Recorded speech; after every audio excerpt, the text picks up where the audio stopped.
Have you guys noticed how the youths will just wear headphones like while talking to you?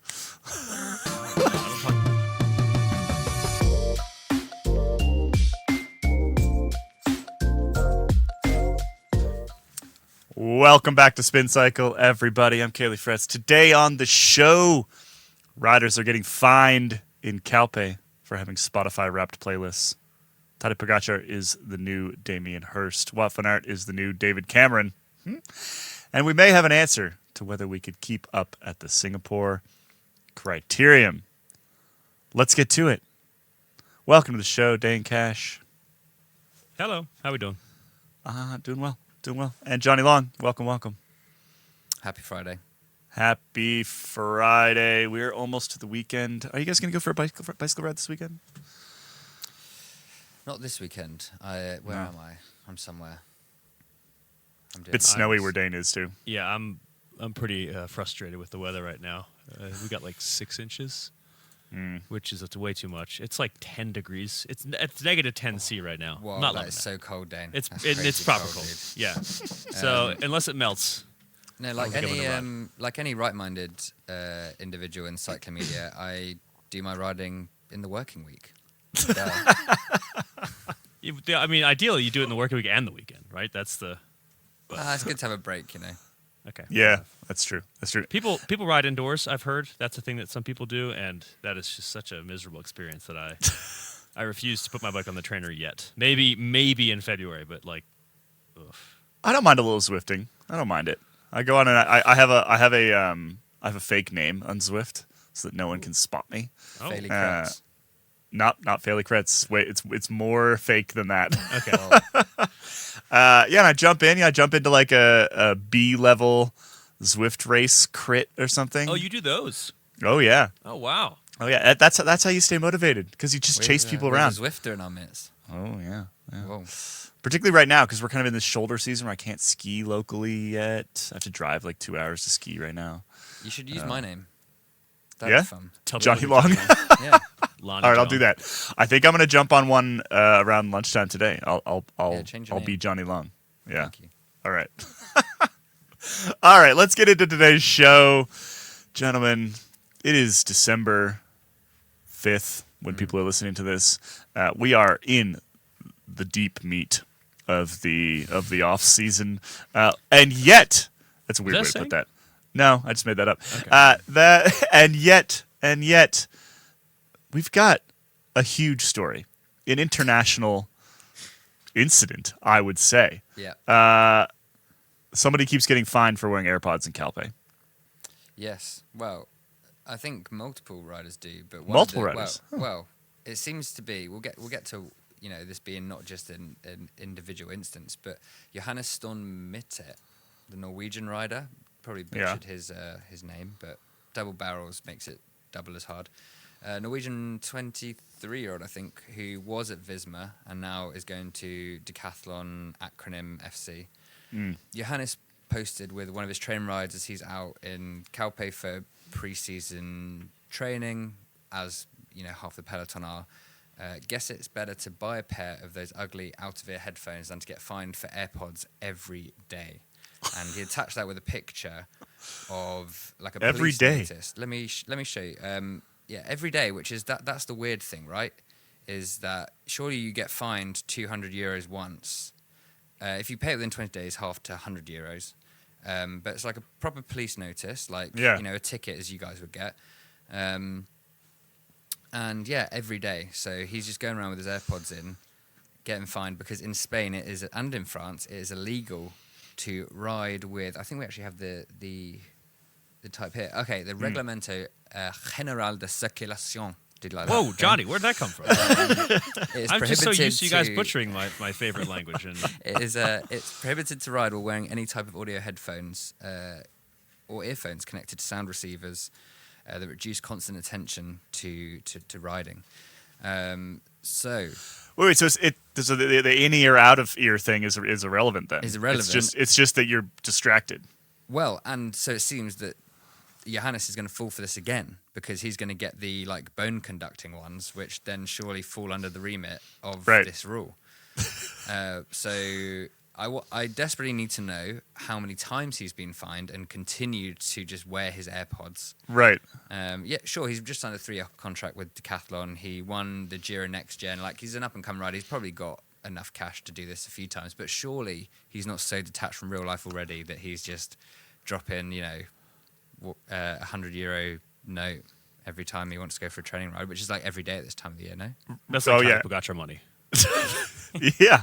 Or like, where are the police hiding where he can't just sort of take an earbud out as he goes by the same spot every day, kind of thing. You know? And Harry Sweeney, who is a pro for EF, he was in the comments of the Strava post saying you got to wear a balaclava, so that way you cover up your ears. Which, if you've ever been on an Asian airline, I think most of them don't allow you to wear. I think we talked about this on the podcast. You're not allowed to have headphones in during takeoff and landing for some safety reason.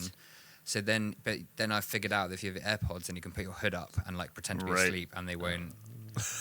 They won't bother you. They won't bother you. So basically, it's one of these things where, there's a post on this. Cycling Weekly wrote this up, and they included a poll on whether you wear headphones or earphones when riding, and it was like 70% no, never. But Interesting. in the UK, UK like Australia, it's not illegal. France, Spain is illegal, and then US. I was looking at this at state to state, and I think in California, New York, Pennsylvania, and Virginia, you're allowed one like AirPod, Right. which makes the most sense, right? Because if you put it on like the side of the road where the cars aren't coming, and you have it on not that loud a volume, then that's what I do. Reasonable, yeah, that's what I do. Yeah. It's what I think I also more people do. Yeah, and like even mountain biking, I only put one in because if someone comes up behind you and wants to talk, you need to be able to hear them. Yeah, right. It's kind of important.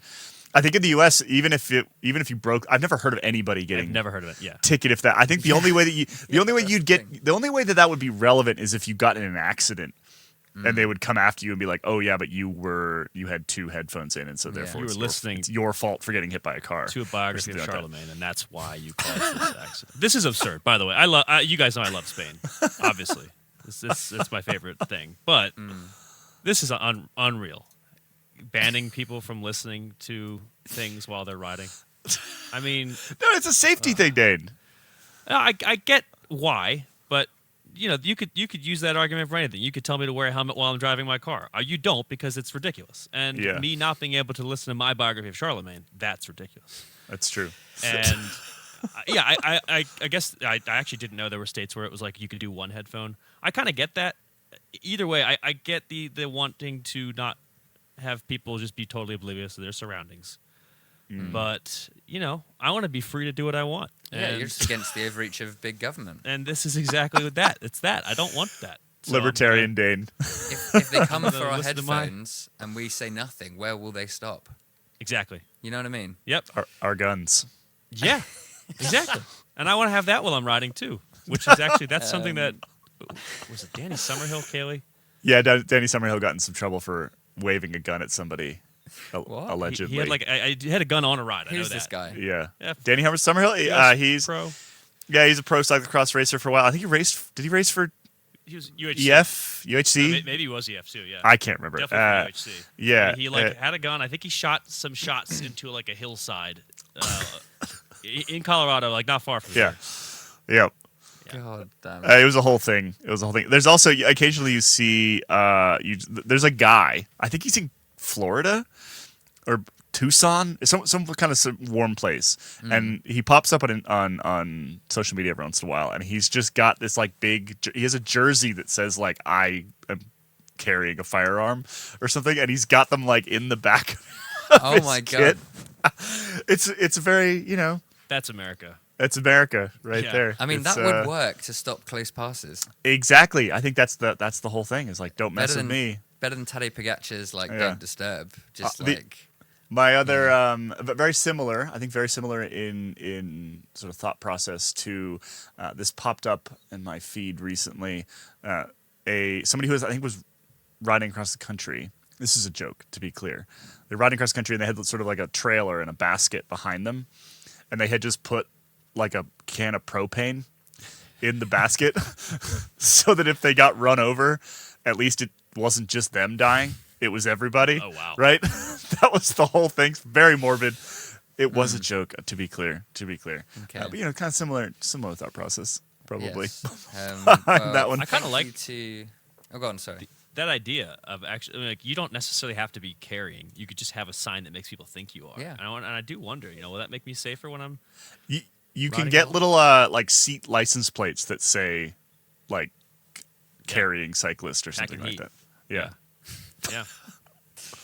Well, thank you to Johannes for Yeah. this little story that then let us discuss the other weird and wonderful things going on. I mean, if he's getting fined regularly, why are we not hearing about this from other pro cyclists? Because they're all there right now. They're all in Calpe. Yeah. They're all in.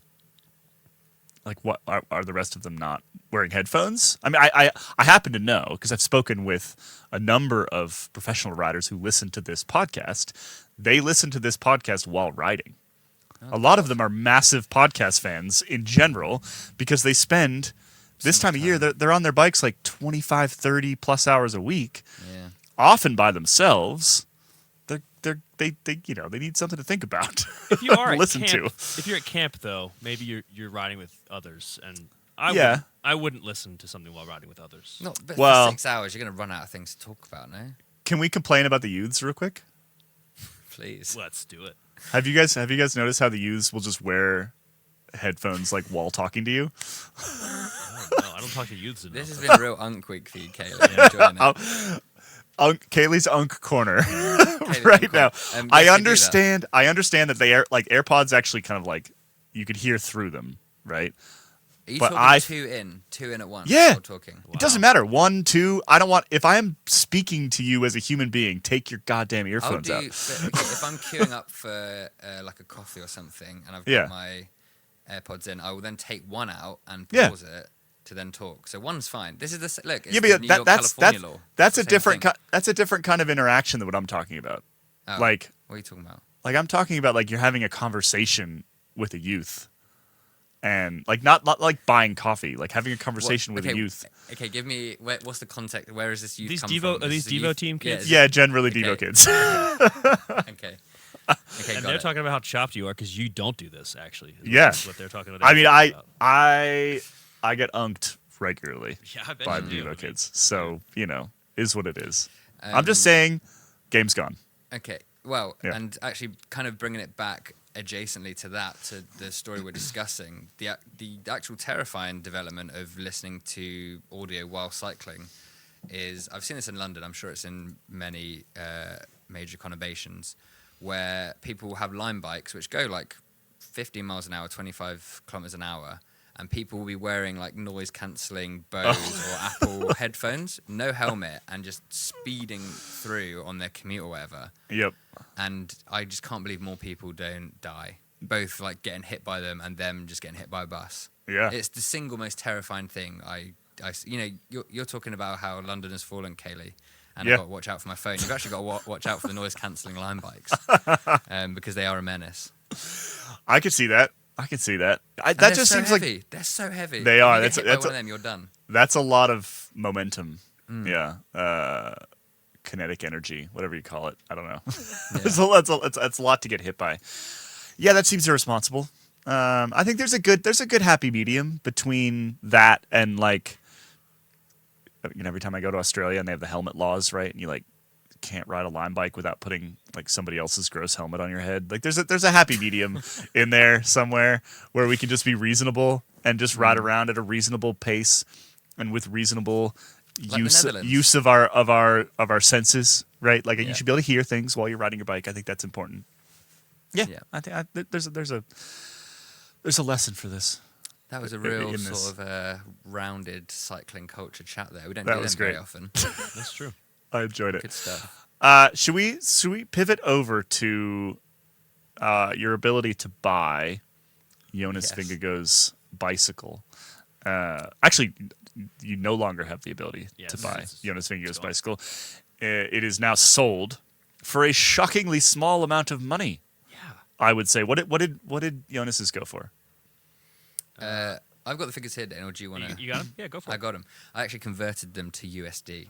Oh, for thank our- you. They show for you. They show me in USD actually. Match One Oh, Shirt does of this course, for me. yeah. So, well, we can compare and contrast. We can go Bloomberg on everyone on this fine Ooh. Friday. So Jonas Vingegaard's Paris-Nice and Dauphiné bike, and it was other races, but they're the headline ones. Eventually sold after 52 bids for $8,700 or around there, maybe a little bit more. But if you wanted a real bargain, Kian. Oh, how do you pronounce it again? Utebrooks.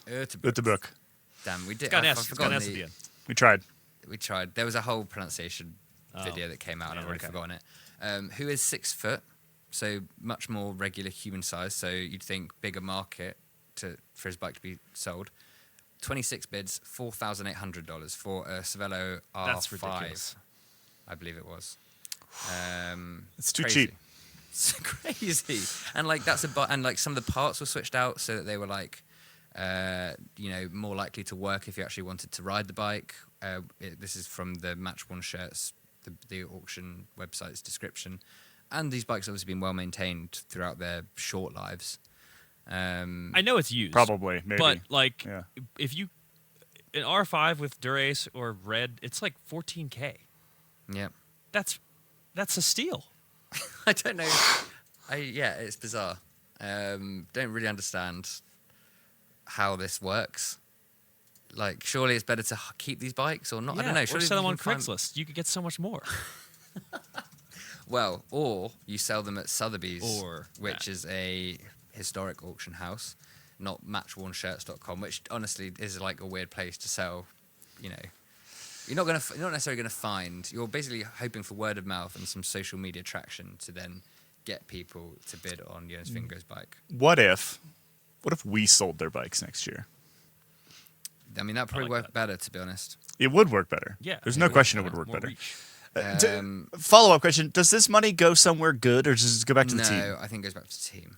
Okay. Which is fine. This is regular. It's just that the teams have finally figured out that the internet exists, and they're like, oh wow, we could probably reach more people than just taking it to Utrecht and asking who's got a spare $5. Yeah. But as I was saying, Sotheby's, they are currently, probably by the time you hear this, it'll be like the dying hours of this auction. So you'll still have time to Google this. Tadej Pogacar's, let me get this right, Colnago Y1RS catchy. Is that what it is? Why Yeah, are they not giving it a proper name? Is on sale. So it's the bike that he first rode up Mont Ventoux at the Tour and then continued to ride at the European Champs, World Champs, Lombardia. That is currently, it was listed, an estimate between 15K to 20K USD.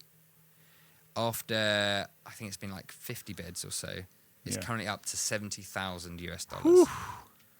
So that seems like where it should be, though, I agree. right? Yeah. Like, that's a bit more It's a reasonable, nice right? looking bike. It's black with rainbow act, and they'll go, oh, that might be Tadej Pogacar's bike.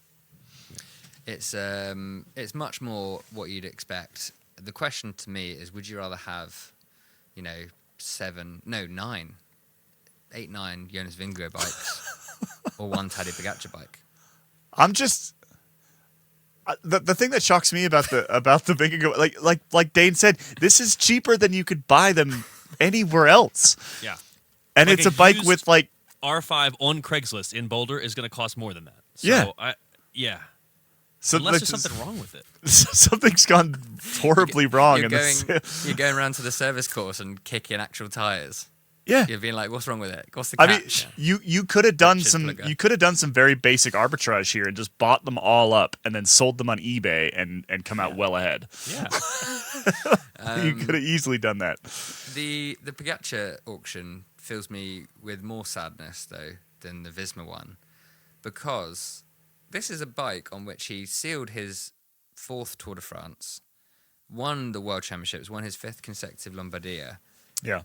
Like, I'm sure he's got some other bikes in for a collection, but, like, surely just keep it as a memento. And, like, the Sotheby's listing, unless it's, like, in poor taste or they don't let you say that it's for charity. My one thought is maybe it's for charity and I just haven't said it. But I would think you'd want to put the charity element in so that it would encourage people to, bid up. So if it's just like he doesn't want it, maybe he is that unmaterialistic because he doesn't necessarily seem that sort of way necessarily. I just find it a bit sad. Like, at least keep it a bit longer than like the 2 months after you stop using it. Yeah, but at the to see same if you time, want it. I think by the end of his career, that bike Yeah, it's a won't lot of actually be in like the top 3 that he would want, right? Like Yeah. you probably want your bike from the first tour and maybe the last tour, and like if he wins Roubaix, that one or something. And also, this it's Yeah. pretty common that these bikes kind of disappear for a while, and then they often get like taken back by the brand that made them. You know, like they get put in someone's personal museum for a while. They kind of get shuffled around, and yeah, it's not unusual for them to sort of go all over the place because often, technically, the rider doesn't own it. So Oh, they yes, would of have course. they would have to then like buy it from the team or get given it by the team. Otherwise, they just give it back. I remember having a mechanic one time, a pro mechanic, tell me that he actually felt like he owned all the bikes. I don't think he actually did. He's like, it's more my bike than their bike, particularly the race ones. He's like, I spend like as much time with it, you know. Like I'm the one that takes care of it. They just take it out of the stable and to go do their racing thing, and then it comes back and it's back to being mine. So I don't think it's super unusual. Maybe Pogacar is one of the bidders. Could Maybe be. He's, Driving he's the price desperate up. to get it back. Who knows? Yeah, I do hope that it's going to a good cause. I mean, Pogacar's got his junior team, right? Like Yeah. that would fund a lot of junior team operations just Yeah, right there, true. 70 grand, right? And like he you does could do cancer charity stuff as well, doesn't Yeah, he? I think? he's got the Yeah, Pogacar Foundation yeah. too. Yeah. right. Urska's mother died of cancer, Yeah. so a direct connection there. So, yeah. But yeah, big week in the world of buying used pro bikes. Yeah. Huge week. Maybe. Before we head out for a quick break, because today there might be ads in this break. Whoa. Not for everybody. I was chatting with the good folks at PRX, and this is the first episode where there might be ads. To remind everybody, these ads are related at the moment to what you listen to. So don't complain about what's in them to us at the moment. We have marked off some things that we don't want advertised, and so if you do genuinely, if you hear an ad that you're like, no, this is not right for these guys, let us know because we can like block them. But if you want to avoid the ads entirely, head over to escapecollective.com/join. Get yourself signed up, get in that member feed. Other important news. You can now get the member feed on Spotify. Huge. Huge. Andy gave me a link to send people to, but I don't remember what it was. We want to be in your rap. We'll put it in the so, show. like, Put it in the listen show to that. notes. Can you We'll put it in the show notes. I'll put it in the show notes because I need to go dig it out. The how-to. It's a relatively simple process, but yeah, you can now get the member feed on Spotify, which is fantastic. And as a reminder, the ads do not exist if you are in the member feed. I had to fill out a little form about myself and and because I'm moving house soon and need to buy stuff. I saw that. It was saying like, would you be interested in doing any of these products? And I was like, I ticked every single thing, which I hope won't come back to bite me and I'll actually have to do this stuff. But then it said, what would you not be comfortable advertising? And the one thing that sprung to mind to put down was anything to do with like UAE, Saudi or whatever, because then it's just full hypocrite. The one that I was sort of Visit Alula would be funny, but also not good. but also not. The one that I was sort of that we need to discuss maybe internally is betting stuff because I bet that will come up. Yeah, And a lot of it is like, we don't, you know. I have sort of a bit of a moral opposition to sports betting in general, particularly in the States here, where I think it's ruining a lot of young people, Consuming the particularly lives of young men. I'm so giving out yeah. first touchdown scorer Christian Watson picks on a Friday. It's not good vibes, is it? don't know what on earth he just said, but anyway. Join up so you can avoid the ads. If you hear an ad that you think is wrong for us, please do let us know. You can hit me up at editor@escapecollective.com or message me on Instagram or whatever. Finally, before we head out on our break here, a huge thanks. One thank. One thank. Singular thing. A huge thank you. I can speak, I promise. To Brooke Shelley, our newest lifetime member. Brooke was also in Belgium. Go, Brooke. Yeah. Awesome. Thank you so much. Let's take a quick break. When we come back, Giro d'Italia route analysis a la Dane Cash.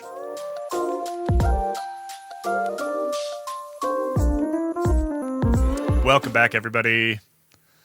The Giro route was announced. Dane, we talked a small amount about this on Monday's show, but it was being announced while we were recording, so we didn't have a whole lot of confirmed information. Give me the headlines. What do we have to look forward to? Well, starting in Bulgaria, that's exciting. Starting on the Black Sea coast in a town that looks very, very pretty. I looked it up. I've never heard of Nesebar, but it looks quite nice. 3 days in Bulgaria, heading to Italy, and once in Italy, you've got some early climbing and a singular TT in the entire race. There's just one TT. So, like a week ago, there was a leak. I think it was Hetlatson News or somebody talking about how there's a long TT in the Giro. This could appeal to Remco. And it's like it turns out it's the only one. It's just one TT. So the grand total of TT kilometers in the Giro is 40, which is not a lot. Like if this were the 90s, people would riot. I think bring back long TTs. I think I've said this before on the pod. Yeah. And I know that may surprise people coming from me, because I've said before that's not they don't tend to be my favorite days in terms of like entertainment factor. But I do think they add something to the race, the narrative of the race, that you can't get out of a 22-kilometer time trial with a big hill in it or something, right? I agree. Did you ever see the first Mission Impossible, like where they have those life Yeah. masks? Yeah. Are you gonna rip? And they just Haley keep pulling face them off. Yeah, it's actually Ronan hiding under there, but doing a very convincing American accent right now. But I do completely agree. They changed the race, Yeah. in a good way. But yeah, this one's only gonna have just the one 40K TT. Blockhouse is one of the big days, and then there's a couple of stages in that final week, particularly one with how many? I'm going to count the number of climbs. Is this 6 categorized climbs I'm looking at here? Really, really tricky. Like the Queen stage, which is stage 19. Very hard day of climbing. I think all told, it's about 50,000 meters of elevation gain over the course of the race, which is very hard. However, it's not quite as hard as maybe we've seen two Giri in the last couple of years that have been very, very hard, and this is just very hard. So I think you could look at this two ways. One, it's like, oh man, not as much time trialing as Evenepoel would want, because that's the big thing: is will Remco Evenepoel go? And then the other way you could look at it is it's actually not quite as hard as could be expected. So maybe if you're a second tier Tour de France contender, which everybody not named Tadej Pogacar aspires to be, then maybe you could go to the Giro and still be in shape for the Tour. So you could look at it one of those two ways, I think. Are you familiar with the Mohs hardness scale? I've heard of that. I remember that from school. Yeah. Tell me what The Mohs hardness scale visual aid here. Okay. rates minerals and things on their hardness. Just the fact that you sort of were qualifying the hardness over and over again there. Of the route. So basically, it goes from 10 to 1, 10 being diamond, 1 being talc, which you can like get your fingernail into. And there's a whole bunch of things about how. Oh, here we go. It's over on the right. Common object that can like go into these minerals, right? Yeah. So like a fingernail can go into anything up to about 2.5. A copper penny can go into 3.5. A knife can go into 5.5, 6. A steel nail can go into like 7. Anyway, where are we in this I feel Giro, like we're Dane? talking like orthoclase here. Okay. Which I have never heard of that So until 6. now. A 6 out of 10. A 6. Yeah. Maybe quartz. Okay. Maybe a 7 out of 10. I mean, relative to not that long ago, this is a hard Giro. Yeah. But, we've seen some corundums lately. Yeah. Corunda. And 9 I've out got of another 10. word I've never heard before. Which is just below diamond for Yeah, those that's who. a 9. Yeah. Girls So dream this of is- a corundum ring. This is yeah. This is 7 or 8, 6 or 7 or 8, something like that. Anyway, so maybe if you're Remco, you'll think that it's worth trying this. All things considered, it is as ever a climber's race. Should we Every Grand Tour. should we start rating all stages and Grand Tours on the Mohs hardness scale? I like that. We can. Yeah.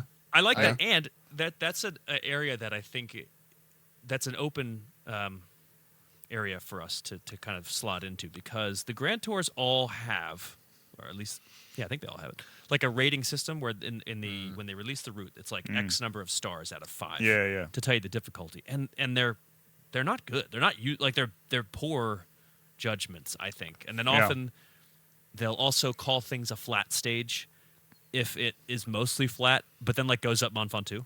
Yeah. And it's like, somebody should have looked at this again, right? So I feel like we could do that and provide a useful service to people. Can we spell it MOES with an apostrophe instead of MOHS, which is how it's actually spelled? Moe's Tavern. Yeah, exactly. Sort of Or like a could low it be low budge Moe's? version of Moe's hardness Cousin scale. Moe's from US office, maybe. Could be. I wonder if the Moe's hardness scale is one of the topics that you're trying to talk to your Devo kids about when they put their Airpods in. Like, no, listen. It's like somewhere Listen. between a topaz and a quartz. I Okay. need to tell you about the I corundum. need to tell you about the corundumness of this Giro. There's someone out there who is really into cycling and really into rocks, who is just having the best time. I have multiple friends. I live in a part of the world with a lot of geologists. There's a lot of oil and gas down here. There's a lot of like mapping, and there's a lot of mountains. There's a lot of geology happening right in my neck of the woods. So I happen to know Brian, if you're out there. He listens to most episodes. He's probably out there. He's one of my geologist cyclist friends. My friend Christy. But we got lots. There's tons of geologists listening to this right now who are going, I know exactly how hard a corundum Giro is. This is actually a really useful chart that you've pulled up from the National Park Service, by the way. This tells us like everyday objects. Yeah. So Okay, love the not to make this the most hardness scale section, but what is the actual point? Like, what's the point of this? What is the point? What's the point of knowing Moe's how hard hardness something scale? is? Yeah. Or what's the point of knowing how hard the Giro is? No, knowing how hard the Giro is more relevant, I think, than just knowing how hard rocks are. If you, I am not a geologist, but if I am remembering correctly, when I first learned about the Mohs hardness scale in high school, the whole point is that it's relative, right? It's like what can damage something else, Okay. right? So I think that's the whole point. Is that like diamond is always going to damage corundum, is always going to damage Right. topaz, is always going to damage quartz. So when you need to know what's going to happen when two things come together, Oh, okay. you need a Right. Mohs hardness scale. and if you What- you make tools out of things for Yeah. this purpose, and it's like Like- diamond is the Okay. You're not going to make diamond's it the S tier material. like a talc hammer is going to do Yeah, but poorly I for knew you. that You know? already. that. I didn't Yeah. need to give Moe's all the credit. I think it's Welcome to the relevant for common us. sense hardness scale. I think it's relevant for us because we could rank riders on the Mohs hardness scale, and then also the stage on the Mohs hardness scale, and we could just tell you who's going to come out ahead. Like Who's the this most rider's going to get orthoclase broken rider by. at the Giro? Yeah, exactly. So, but if we've got like an orthoclase rider and an appetite stage, the rider's going to come out ahead, right? But or if the opposite, rider's going to get. Yeah. It's so December. All right, let's stop. Some other Giro stuff to bring us Yeah. back around. So Yeah. RCS hit back. No, they spoke in a clapped Italian back. manner. They clapped back, maybe. Did they do this thing? Probably Yeah. the The fingers. Spicente hand Yeah. signal. About Pogacar once in the Giro and Vuelta to switch places, and they were talking about history and Yep. you can't move it, all that stuff. They also, I think in a different interview, or maybe this wasn't even an interview, were talking about how they weren't sure if Jonas Vingegaard was going to go to the Giro, and that actually they'd spoken to him a lot more last year about going to the Giro, and he still didn't end up going. So they have no idea whether he's going to go or not, which then feeds into Simon Philip Yates, the defending champion, who was at the unveiling of the route, being interviewed by TNT, saying that he'd like to go back because it's special to wear number 1 on the back of your jersey, but the team haven't decided yet, which then maybe leads into the fact that maybe Vingegaard does want to go, maybe not. Who knows? Do you think? I mean, the question is he to the point where he wants to avoid Tadej Pogacar? I'd be pretty surprised if he has reached that point. Yeah, I would agree. I would And agree. if Visbo has reached that point, I mean, like sending your top guy to the Giro. I mean, Yeah. okay, I did say this about Pogacar when he went to the Giro, Yeah. because this was before he like reached another level. That it was basically just giving up on the tour, and then he went and won both.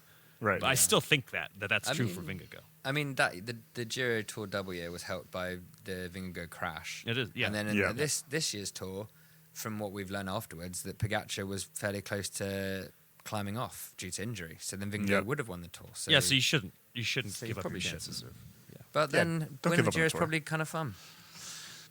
Who knows? Yeah, it'd When be you're- more fun in August or When you're September. 36 or 37, maybe like Vingegaard can wait to go to the Giro.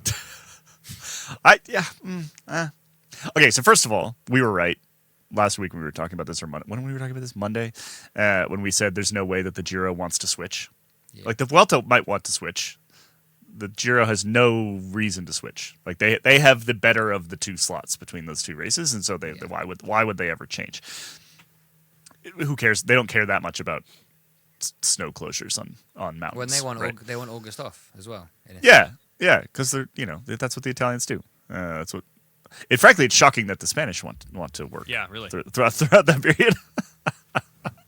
This is definitely true. with their headphones out or in. I can't remember. Yeah, Out. exactly. Out. No headphones in. No headphones in.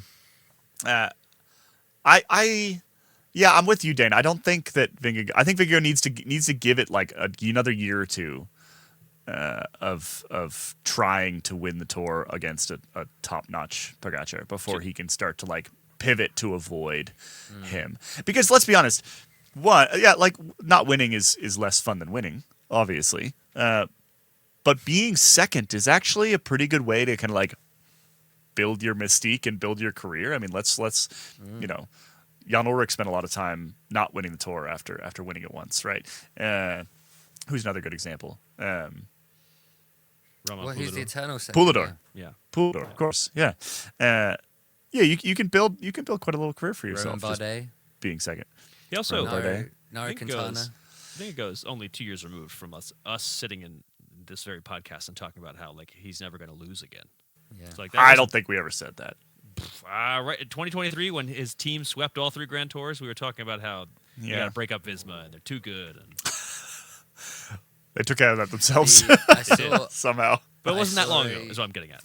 Yeah. I saw a photo from some weird Twitter account. I think it was a real photo. You never know these days. But it had Simon Philip Yates in his pink Giro jersey, Vingo in his red Vuelta jersey, and then Pauline Ferrand-Prévot in the yellow Tour de France jersey. So I think they're trying to there may be some sort of social media post or whatever of them Yeah. trying to claim the 3 again. And I would just like to say for the record, it doesn't count. No. It's impressive, but different. it doesn't count. It just means you've got 2 Yeah. teams. That's, Yeah. 2 names. It is impressive, but it does not count. Yeah. Yeah. Well, we got some other small Giro bits, right? Felix Gall is going. It seems like he's going, which would then open the door to people believing that Paul Sextus might be going to the Tour. He's definitely going to which- the Tour. Yeah, and I think it was it Bardet? I think it was Bardet. Might have been another French guy saying that they're worried about all the attention being on Paul Sextus. Yeah.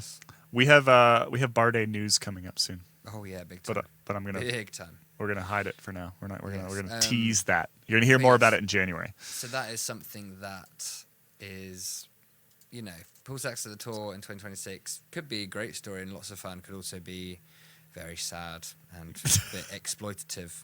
Yes, correct. He's also not going to get it'll just be give him a chance to go ride the Tour, but he's not going to get the full support of the team either. So No, and I don't think there's anything wrong with doing it like we did for most of the sport's history, where the first time you race the Tour de France, you're not expected to win it. Right? Like you show up and you're carrying bottles and you're learning how to do it and you're getting used to the pressure and all these other things. And I there's a correction needed on that front. yeah, he's 19, so that's Yeah. how it should be. Will the It's how it media really should treat be. him as such? No. We the media are deeply irresponsible on that front. It's not really our job to treat him that way. It's more his director's job to kind of protect him from all that sort of stuff and make it really clear that like what he should do is, I can't remember I think the first real mountain stage is like stage 4 in the Pyrenees. He should just go lose like 20 minutes that day so we can just stop worrying about it, stop talking about it, right? And then he can just do whatever else he wants to do the rest of the race and try to win a stage or like whatever he does, and just not Just end that discussion on day 1 or day 4, whatever it is. Thibaut Nice is also going. That's fun. Thibaut Nice, just a fun rider to keep an eye on. I think he's going to do some interesting things over the next couple of years. He's obviously in the midst of cross season right now. But yeah, just another rider probably for stage hunting at the Giro this year. Like I said, we like that team. We like Thibaut. Watch what he does. Will Juan Ayuso be at the Giro? Will he be at the Tour? God, I hope so. Will he be at the Vuelta? Gotta Will he send win him all to the Tour. 3? You got to send your big money acquisition to the Tour, right? Yeah, I would assume so. Yeah. I would assume so. The question is Del Toro is a big question. Like he Yeah. he rides for a team that has another pretty good rider, so maybe they send him back to the Giro to try to finish that unfinished business. Hopefully, I kind of hope he will be at the Giro. Yeah. Yeah. I also hope he'll be with the Giro, but I kind of want to see him. I want to see him at full strength at the Tour sometime soon too. Yeah, but then he'll Right. just be put to work, and it'll just be sad. He'll just be the last man for Pogacar. That's true. Yeah. The Pogacar's longtime masseur has left him Oh. to go and work for Athletic Bilbao, Oh. which is good for him, I guess. Can Yeah. just stay in one place doing up massages. Yeah. Doesn't have to Bilbao's travel around pretty fun. anymore. Yeah. Yeah. But they're For a not bit nearly more as good money. as Pogacar. So like, No, you know, but I mean they're still pretty good. they're like 8th in the table, I think. yeah, but they're like Europa League, Champions League sort of. Yeah, but that's not Tadej Pogacar level. He like this guy should be going to. No, I think 8th in La Liga is Tadej Pogacar level in terms of like sporting heft globally. Oh, okay, sure. But in terms of better than everybody else, he terms of should be going to athlete, Real yeah. Madrid, right? Like, yeah. Yeah, I mean, I think just Athletic Bilbao is probably like many orders of magnitude bigger than anything in cycling. I'm gonna Oh, do. I the wonder. That's a tried- good question. The Like tried the and footprint tested of that, or Google Athletic Bilbao net worth. Ah. Their market value is approximately 370 million euros. that's not that. Yeah, they're a far bad. cry from a Real Madrid. That's Oh yeah, everything is. Real Madrid are like the biggest of all. 6.75 billion. Real Madrid. Yeah. All right. How is that the same league? That's ridiculous. You're telling me, bro. That's enough football talk. Okay. That's enough football talk. Look, we're just balancing out the rock chat. That's true. I think the fans are going to care a little bit more about La Liga. I'm not sure. I don't actually. think so. You don't think no. the Mohs No, hardness scale? definitely I think Really they're good? going to be into the most hardness scale because Okay. I want responses on Discord. I want ratings of stages and races on the Mohs hardness scale. That's what I want. Yeah, it's just a scale of 1 to 10. It's not. Yeah. I'm going to Nice rate name. the stages in Cousin Mo's scale. So find all the different scenes where Cousin Mo's appears and then attribute them to a Giro stage. I think that's a great idea. All right, let's take another quick break. When we come back, Wout van Aert has had to row back on his football team.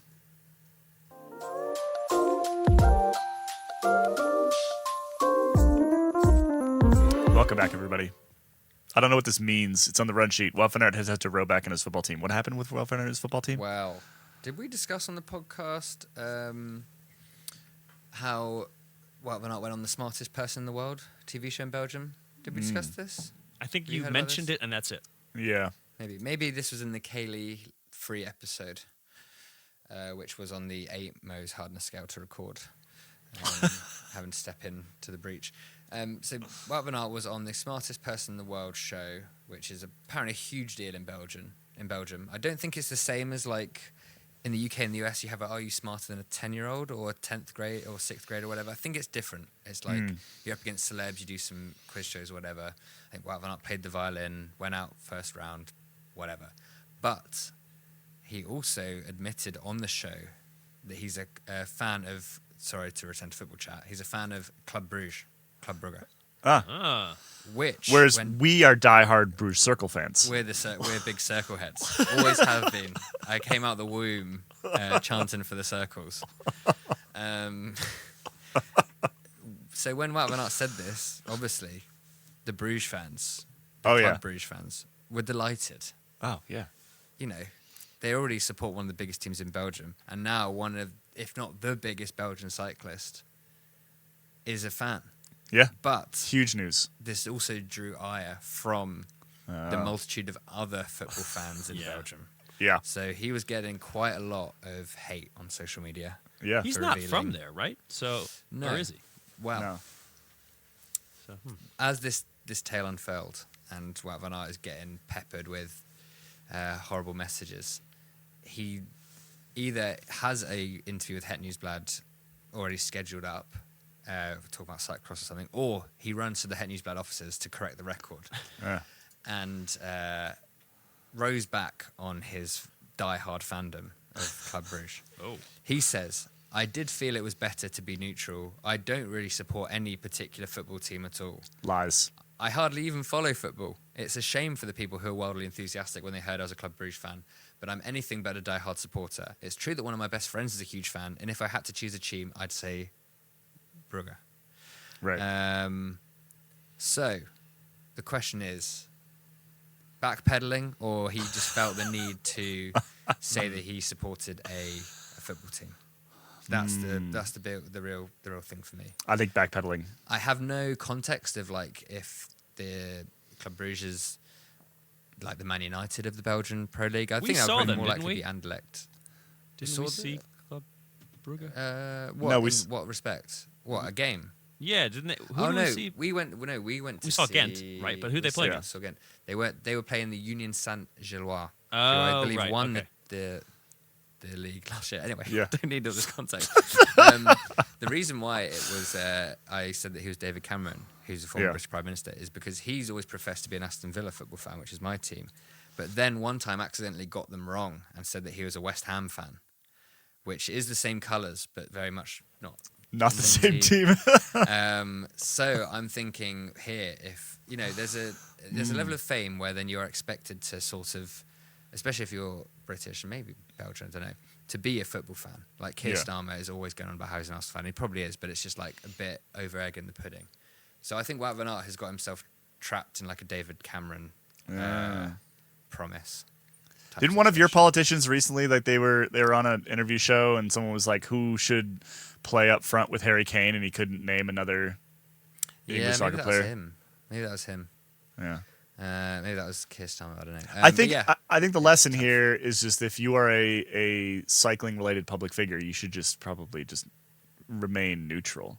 Is the Stick to unless you're cycling. Is that Remco, what you're saying, Kelly? where you were a footballer and then you Yeah. still gone to the pitch at halftime and did keepy uppies. That's that true. Looks pretty fun as well. that's the other way to do it. But yeah, neutrality is probably a safer bet. Speaking of neutrality, Oh, my perspective on cyclocross in the Winter Olympics. so Is neutral? well, No, it's It's not neutral. this is Not neutral. I came down hard on this one. I had more than one Belgian person in my Instagram DMs in response to my perspective on cyclocross in the Winter Olympics. Oh yeah. Which I'm sticking with this. It's not a winter sport. I'm sorry, but Johnny, there's something that is sort of I don't know, Yeah. run in the face of my perspective here. Well, I mean, this is very relevant to the discussion because Filippo Ganna, noted road cyclist and time trialist, not a cyclocross geezer, has Oh. been chosen to carry the Winter Olympic torch from. I presume he's not doing it the whole way. I presume it's like a ceremony. No. bit, They but do like little torch is- segments. The Yeah. torch is coming from Greece up to I think it's Milano Cortina, Yeah. where the Winter Olympics been held. And he's been selected as one of the people to do it, presumably because he's a massive Italian, sports person. And Well, not part of the subterfuge of getting cycling into the Winter Olympics. And Olympian, which is kind of And key. Olympian, yes, Yeah, of course. kind of key. I don't But think not this the is any. Winter Olympian. Don't think it has any relation to. But you never know, Like Caleb. Ross. You never know. Yeah. This could be. I'm sure the other snow sports are looking at this and being like, "Hang on, those cyclists, they're trying to pull something here. They're Yeah. being sneaky." It's just not gonna. I shouldn't say it's not gonna happen because the IOC does what the IOC wants to do, and they will do what will make them the most money, not what makes the most sense. So it's possible. It's possible. I hope it happens. Yeah. There was I hope quite it a lot happened of- before, and now I hope it will happen even more. There's quite a lot of discussion in Discord about this. There were some thoughts on like, oh yeah, well, there's only like 3 countries that are good at it. But that's really true of basically true. all of the Winter Olympics. Yeah. You know, there's only like 10 countries with snow, right? So that's sort of how it It's goes. also the same in the Summer Olympics. Like countries decide, like Yeah. US and China basically good at everything because you do your weird proxy globalist war thing via the Olympics. There's way more countries that get involved. Yeah, Way No, more it's because It's we have a a- huge population and, yeah, but and it's a are very geopolitical rich. pissing contest as well. That, Oh, that yeah, a may little be bit. true, but the reason we're good is that we have 330 million people. Yeah, Although and, we and still all can't of produce them many good cyclists. Well, and the money. and The all of money, them really. play sports as youths. in Yeah, because we state-funded have things. But yeah. Anyway, it's the same thing for all the like it's all a bit silly. I mean, it's just like who cares if you can shot put far? Let's be like we follow a niche sport, but like the shot putters, surely they have to look in the mirror every morning and think, what am I doing? I'm much more in favor of like the OG sports like that, like throw thing far, Yeah, wrestle look, person. I'm not you saying know. it's not impressive. I'm just saying Yeah. like how do you be that guy? The sports that I don't like in the Olympics are the ones that are judged. Oh The yeah. horse dancing. Goddamn horse dancing, or like the ice, like figure skating. Yeah. What? Why? It's super impressive, but anything judged just Even the feels gymnastic stuff, I'm always a bit like. Yeah, same thing. I'm on board with that. Yeah. Yeah. Not that it's not impressive. Like there's Although these people I extremely did enjoy the impressive. surfing. That seems to have I don't know, Yeah. but maybe that's just bias. Great, we're really hitting every single possible box. We are. in the Today Show. Can you tell it's December? Right. My voice just cracked like I'm 12. I don't That's know if fine. anyone That'll caught probably that. that'll probably endear you Yeah, to to the the to youngsters. the youths. Yeah. Final thing from the show Yeah. today. Oh, this is the biggest news of the day. We This should is have the led with biggest this. thing. Yeah, we've buried the Yeah. we've buried the Strava file. We were talking about the criteriums, the postal criteriums, Yeah. Singapore, Saitama, how hard it would be to actually be in them. Because Jonas Vingo was saying it was hard. Well, we had Yeah. someone email in who sent this file, and I think they know this person actually. So we're going to get in touch and do a story. I've sent it over to Alex because he's our kind of data Yeah. ride. Anyway, he'll do it. But what we can glean from this Strava upload from the 2025 Singapore criterium is, maybe a bit of what it takes to keep up. I mean, I Yeah. would rather hand over to one of you to talk some numbers rather than me just read them out.